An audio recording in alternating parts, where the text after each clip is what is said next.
All right, so Abraham was still near Gerar, where he was last time we met. Remember the last we saw him, he was acting in unbelief. He was afraid of Abimelech, and so he said that his wife was his sister, and he gave her away, and God appeared to Abimelech, and we saw all that happened. And that the pagan king was the one who was faithful to obey God, and the one who was called by God. Righteous Abraham is the one who failed. Abraham brought a curse upon the people of Gerar instead of being the blessing that he was supposed to be. And in this we saw that God's plan and his purpose cannot be stopped. There is nothing, hear this, there is nothing that can stop the promises of God. Absolutely nothing. Sometimes we look at God's promises and wonder. There's so much going on in our lives, or there's so much going on in the world, or we just can't understand because things seem to be out of control. And God, how can you be faithful to your promises when it just seems like it's impossible for your promises to come true? Sometimes we think that Satan has thwarted God's plans, that somehow the enemy has stepped in and he has prevented God from fulfilling the things that he promised. Know that this is absolutely not true. There is nothing the enemy can do to stop God's promises. He has already been defeated. Let us rest in that. The will of God, his promises, his purposes will always come to pass. And Abraham saw that last week. So we get to verse 21, and let's look at the first two verses of 21. The Lord visited Sarah as he had said, and the Lord did to Sarah as he had promised. And Sarah conceived and bore Abraham a son in his old age at the time of which God had spoken to him. Do you see the theme here? Perfect. As he said, as he promised, in the time that God spoke to him. The focus here is not on anything other than God fulfilling his promises. As we read the Bible, as we read of our heroes in the Bible, our purpose is never to look at them. It's always to see God's faithfulness in the promises that he made. Sarah's pregnancy was God's work, fulfilling the promise that he had made in the time that he said he would fulfill that promise. He is faithful. In spite of Abraham's actions, God was faithful. In spite of humans trying to get in the way to fulfill things on their own way, God was faithful. God is in control. He will act when he wants, and he will act how he wants. He is faithful. He will always do what he promised. And as Tom already said, Abraham and Sarah had been in Canaan for 25 years.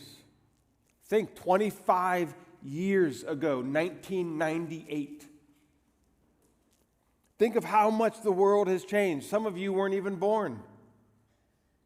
Many of you weren't even born. Think 25 years from now. My math isn't good, but I think it's 2048. Think about how much that's a long time. Imagine Tom saying to Tatum, I'm going to take you for ice cream. And he waits 25 years to do it. That's a long time. It reminds me, I probably shouldn't share this, but it reminds me of one April 1st when I was a kid. We were at my aunt's house, and my grandpa said to us and all of our cousins, "You guys want ice cream?" "Sure, go wait in the car. And I'll be right out." Even the adults confirm we waited a long time. And we went back inside, and he said, "All right, I'm on my way. Go back out and wait." And then we went inside, and he said, "April Fools." which to the day my grandma died, she yelled at him for that. But that's what it feels like. Abraham and Sarah are waiting for a long time. And now biology says, ain't gonna happen. Not possible. Abraham and Sarah, you cannot have children. I mean, think about what had happened. Abraham and Sarah left their father's house. I could say their father's house, which is weird. But they left their father's house. They left Ur, and they went to where God showed them. They went on this journey where they didn't know where they were going, but they obeyed. They followed God. They left everything that they knew, and they followed God. And in this promise, they had every reason to doubt. They didn't know God's faithfulness. They didn't know who He was fully. They didn't understand what God was capable of doing, and now they spent so much time wondering if God would ever do what He said. Logic was opposed to God fulfilling His promise. This is the journey that they went on. They had waited a long time. And as we've said over and over again, we see in these passages glimpses of the Genesis 3:15 Redeemer. We see these in shadows. Remember, the Old Testament are shadows of things that the New Testament reveals. St. Augustine said the Old Testament the New Testament is in the Old concealed, and the Old is in the New revealed. And so we see glimpses of this promise, of who the Messiah would be. And we already saw, and we'll see it today fulfilled, a miraculous birth. There would be God intervening for a birth of the promised one. But here we see something a bit different. Romans 4, Paul wrote that Sarah's womb was dead. That's the word that he used. It was dead. And now we see life coming from death. We see a resurrection of sorts. This is a glimpse that we'll see more clearly throughout Genesis and then throughout the Old Testament. But there is life that comes after death. Resurrection is a theme that shows itself often, and this is the first. And so we get on as Abraham and Sarah have a child. In verse 3, Abraham called his name, the name of his son, who was born to him, whom Sarah bore to him, Isaac. Remember, this is in obedience to God's command in Genesis 17:19, where God said, you're going to call him Isaac. Do you remember why God picked that name? Because it means he laughs. And Sarah laughed with disbelief at the promise of God. She scoffed at the absurdity of God's promise. 25 years. God's promise was absurd. And she laughed. And now that name changes. It's a completely different meaning. She laughed with joy. She laughed with excitement. She laughed because what she had hoped for so long was fulfilled. I mean, Abraham was 100. He waited 25 years after they entered the land of Canaan, but he waited for so much longer. Sarah was 90. She waited for 25 years since going into Canaan, but she waited so much longer. Think about the angst, the anger, the frustration, the tears, the sorrow, all of those things that Sarah had, that Sarah experienced. And now that laugh of disbelief becomes a laugh of joy. Oh, when God acts in a way that we know it's Him and not us, it causes us to have joy, to laugh at the amazing grace of God. And so Sarah laughed. She knew it was Him. She knew it was God moving. She knew it wasn't random. or by chance. There is no such thing as randomness or chance. God is sovereign over all things.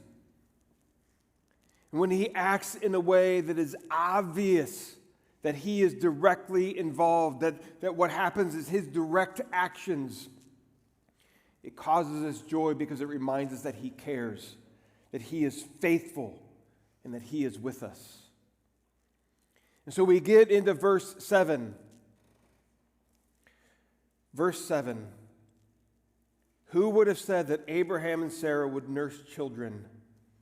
Yet I have borne him a son in his old age.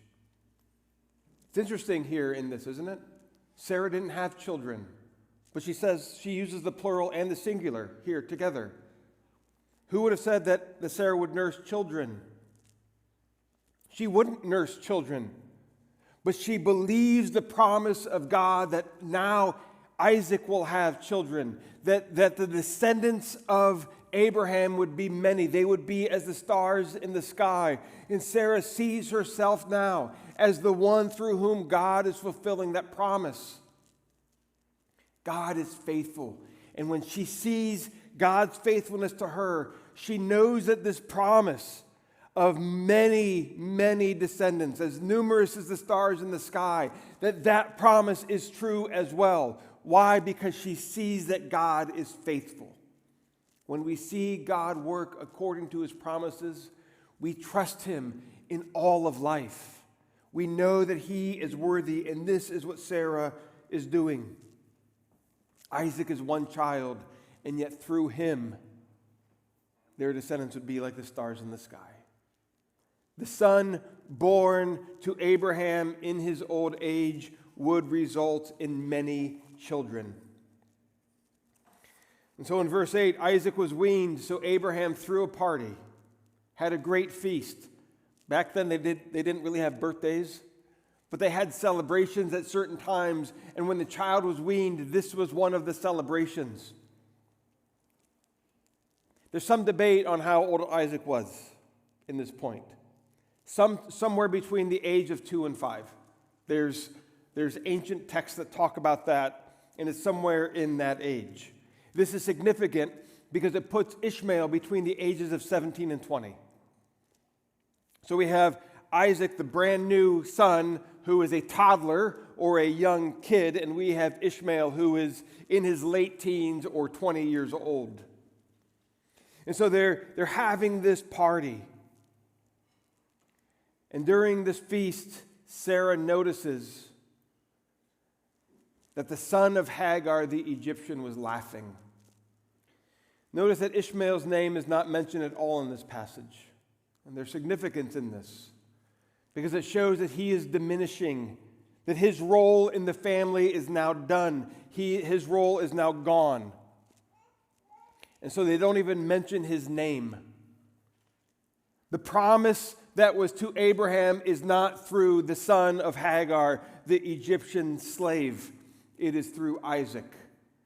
And so Moses, as he's writing Genesis, doesn't use his name to show us Isaac or Ishmael's diminishing role in his family and his being completely absent from the promise.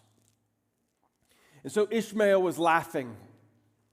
Isn't it interesting that the word laughing has so many different contexts? Sarah laughed in disbelief. Sarah laughed in joy. Now Ishmael laughed in mocking. It's almost like here it says that Ishmael Isaaced Isaac. He Isaaced Isaac. It's the same root word for Isaac, but it's a different ending, it's a different tense in it, which means mocking. And so the much older brother, the one who is, again, between 17 and 20, is mocking the child who is between the ages of 2 and 5. There is no love in this family. There's laughter in so many ways. But Ishmael's laughter was similar to Hagar's response towards Sarah when she learned that she was pregnant, that Hagar was pregnant. She laughed at Hagar, or she laughed at Sarah.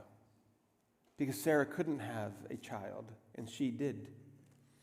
And so, again, as we talked in our anxiety class, there are things that trigger us. There are things that happen to us that bring back old memories that we may not even be aware of. And I imagine that Sarah, when she saw Ishmael laughing, it triggered a memory of what Hagar did to her.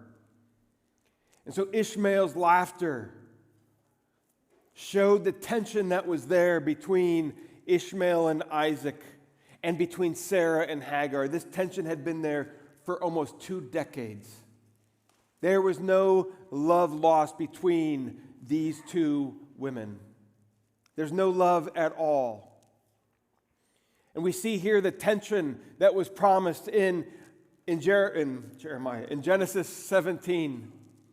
The tension that would be between Ishmael and Isaac, that Isaac would always be against his brother, and we see this here at the very beginning. And it is something that has been there throughout history. The brothers or the descendants of Ishmael and the descendants of Isaac are still fighting to this day. And we see the first glimpse of it here in this passage when Ishmael is mocking Isaac. Now remember, because we've talked about this, remember the culture of the time. If the eldest son of a man was born to a slave, and the wife also then had a son, the son of the wife always usurped the son of the slave in being the heir. So the moment Isaac is born, Ishmael's status goes from here to here, and Isaac is now here. He is the heir. Now, the culture also was that a man was not to kick out his slave and her son. So the culture of the time was that the moment Isaac was born, Isaac is now the heir, but Abraham was to keep Hagar and Ishmael with them. And so as we go forward, and we get into verse 10, Sarah saw the slave woman's attitude toward Isaac on the day of the celebration, and she had had enough. So she said to Abraham, "Cast out the slave woman with her son, for the son of the slave woman will not be the heir with my son Isaac." Notice she doesn't say either name. The slave woman. There's disdain here. But Sarah was right in that he would not be the heir. Isaac is the heir. But in this, she sees what's going on, and she wants to make sure that there is no competition, that there is never a chance for Ishmael to try to usurp Isaac, and she says, "Get them out of here." There is utter disdain for Hagar and Ishmael. And notice she also doesn't say your son. She says the son of the slave woman. There is a disconnect that she is placing here. And this displeased Abraham. Not only were there cultural expectations for Abraham to act a certain way, but he loved his son Ishmael.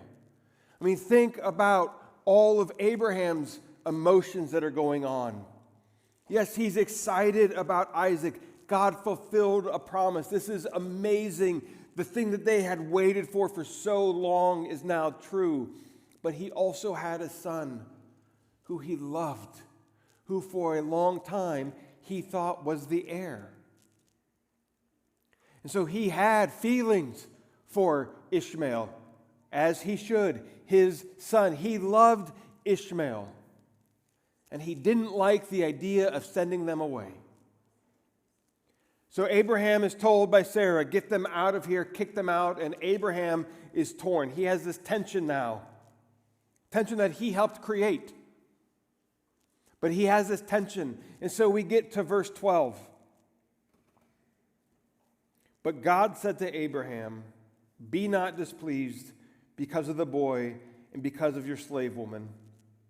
Whatever Sarah says to you, do as she tells you, for through Isaac your offspring shall be named. And I will make a nation of the son of the slave woman also, because he is your offspring." Notice also God doesn't use Ishmael's name. It's further showing not that Ishmael doesn't have value as a human being, but he is not the son of the promise. He also doesn't call him Abraham's son. It's the son of the slave woman. Yes, your offspring, but the son of the slave woman. Yet, God will bless Ishmael. God will bless him and make him into a great nation because he is Abraham's offspring. Abraham, don't worry. I'm going to take care of them. I'm going to watch over them. I'm going to bless Ishmael. Don't worry about that. Do as Sarah tells you to do. Ishmael is not the covenantal son. What happens next should be seen as a juxtaposition.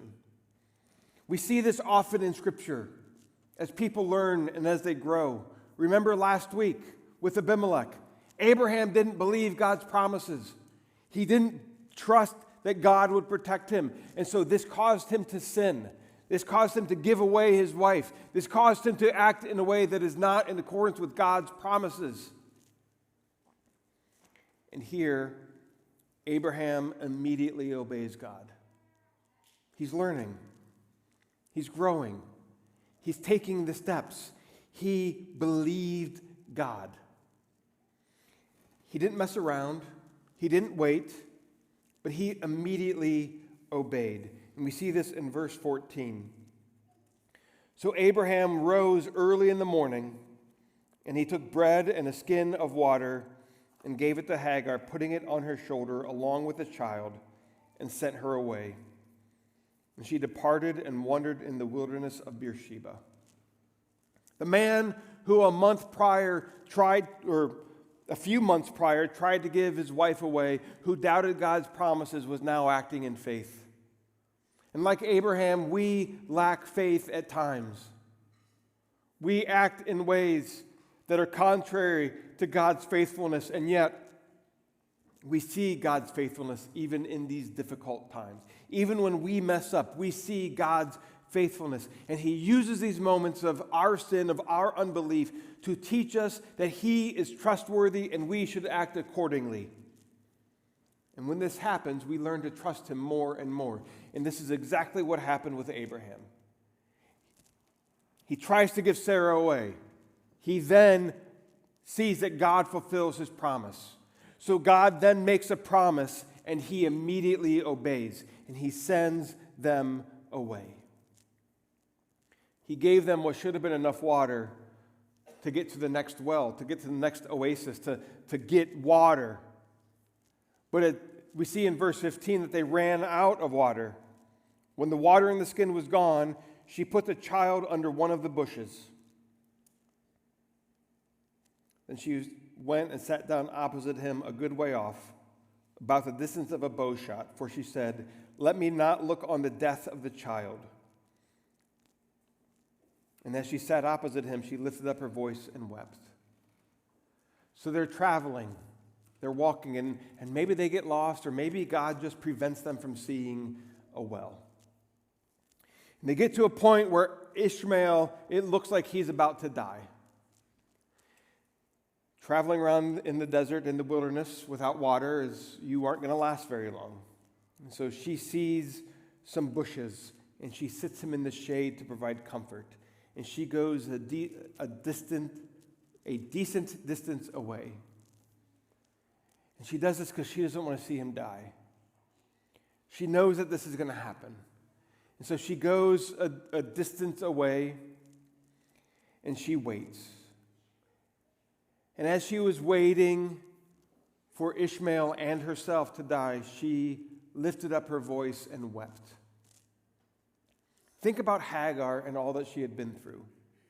She was taken from her home in Egypt, and she was given as a slave to nomads in a different land. She became pregnant. Not her choice.